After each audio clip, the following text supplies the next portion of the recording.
Palubog na ang araw. Tahimik ang paligid. Pero sa loob ng field, matindi ang pagmamandu ng team. Pinamumunuan ni General Wolverine at Captain si Fu Ala ng unahang hanay ng platoon. Todo bantay, todo focus, walang lusot ang kalaban. Habang nakaposisyon kami, kanya-kanyang sipat ng unit, parang may sariling mundo, seryoso kuno. Yung isa check ng optic. Yung isa adjust ng grip. Pero sa totoo lang, kabado rin. Tahimik, walang galaw. Ramdam mo, may paparating. Biglang may kumaluskos. Lahat alert. Ready na ba kayo? Pero bago pa makagalaw, may tropang napabulong. Bro, parang naiihina ako. Doon nabasag ang tensyon. Tawanan ng buong squad. Pero balik agad sa focus.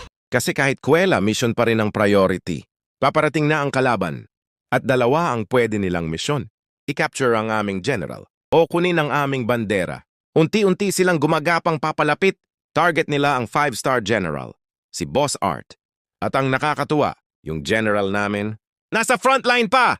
Hindi lang yan, gumagawa pa ng sariling hukay para safe ang pwesto. Ibang klase, general na, frontline pa. Habang papalapit ang kalaban, lalo tumitindi ang kaba at excitement. Lahat tahimik, lahat handa. Isang galaw lang, laban na.